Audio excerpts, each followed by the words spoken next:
क्या औरत के ऊपर कुर्बानी वाजिब है? ये सवाल है और बड़ा अच्छा सवाल है, क्योंकि आम तौर पर घरों में गार्जियन की तरफ से कुर्बानी देखी जाती है। औरतों की तरफ से कोई खास फोकस कुर्बानी के ऊपर नहीं होता है। सवाल बड़ा अच्छा है कि क्या औरत के ऊपर कुर्बानी वाजिब है? जवाब सुनिए, जी हाँ, औरत के ऊपर भी कुर्बानी वाजिब है।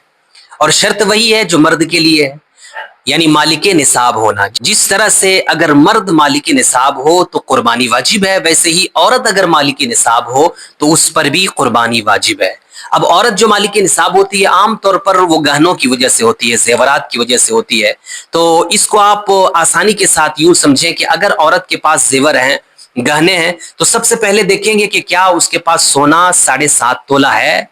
7.5 तोला, चूंकि तोला के हिसाब से अभी सोना नहीं बिकता है, अगर आप दुकान में देखेंगे तो ग्राम के हिसाब से बिकता है। तो 7.5 तोला सोना को अगर आप ग्राम में कन्वर्ट करेंगे तो तकरीबन 93 ग्राम, यानी 93 ग्राम और 312 मिलीग्राम, 312 मिलीग्राम बनता है।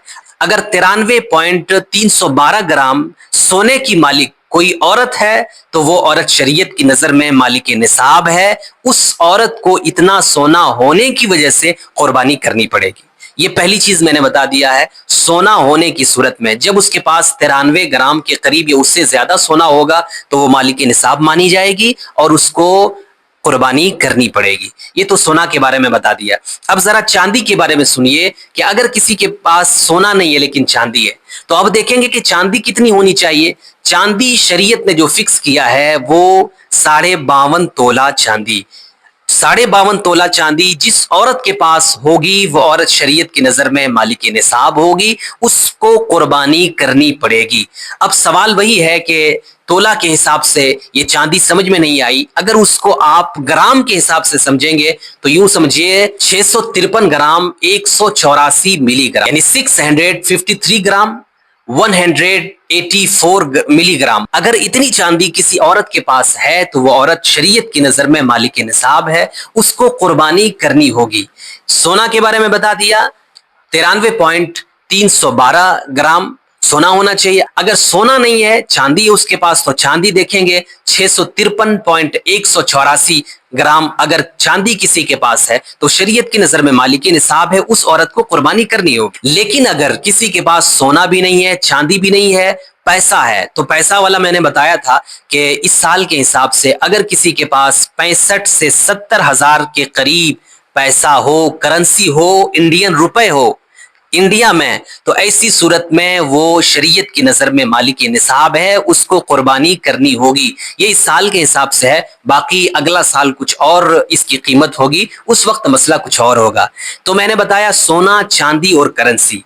अब यहाँ पे किसी के जहन में ये सवाल हो सकता है कि मेरी बीवी के पास उतना सोना भी नहीं है जितना आपने बताया, चांदी भी उतनी नहीं है, पैसा भी उतना नहीं, यानी सब थोड़ा थोड़ा करके है, तो उसके लिए क्या मसला होगा? तो उसके लिए मसला ये है कि अगर सोना उतना नहीं है जितना शरीयत ने फिक्स किया है, चांदी भी उतनी नहीं है, पैसा भी उतना नहीं है, तो सबको मिला दीजिए, सोना, चांदी, पैसा सबको मिला दीजिए। और मिलाने के बाद अगर सबकी कीमत मजमूई तौर पर 65 से 70 हजार के करीब बनती है तो वो औरत शरीयत की नजर में मालिक निसाब मानी जाएगी और उसको कुर्बानी करनी होगी। गले के कुछ हार हैं जो सोने के हैं, पांव के कुछ पायल हैं जो चांदी के हैं, कुछ पैसे हैं, सबको मिला के अगर उसकी कीमत 65 से 70 हजार के करीब बनती है तो वो मालिक निसाब है।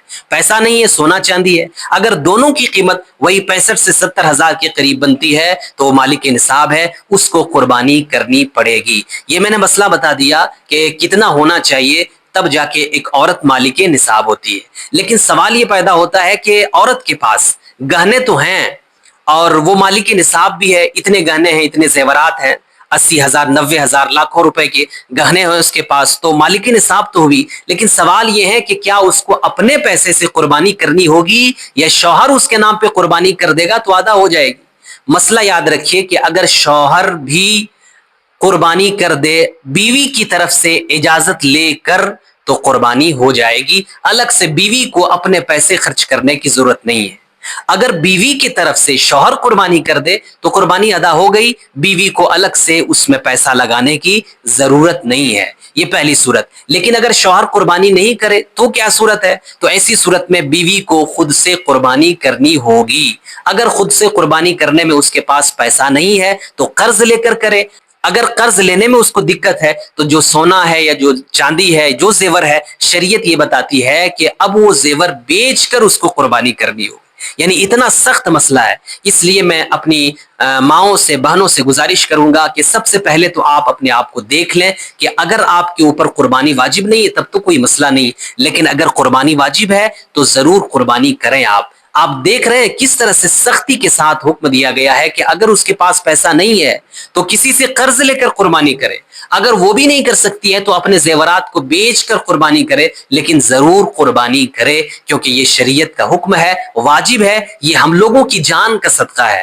آپ ہاسپٹل چلے جائیں، پل بھر میں ہزاروں روپے خرچ ہو جاتے ہیں. اللہ تعالیٰ نے 1 سال آپ کو جیون عطا کیا، زندگی دیا، کیا 1 سال میں آپ قربانی نہیں کر سکتے ہیں؟ کوئی بڑی رقم نہیں لگتی ہے. اس لیے ضرور قربانی کریں. اللہ تعالیٰ ہم لوگوں کو صحیح سمجھ کی توفیق عطا فرمائے اور سمجھ کے بعد اس پر عمل کی توفیق عطا فرمائے.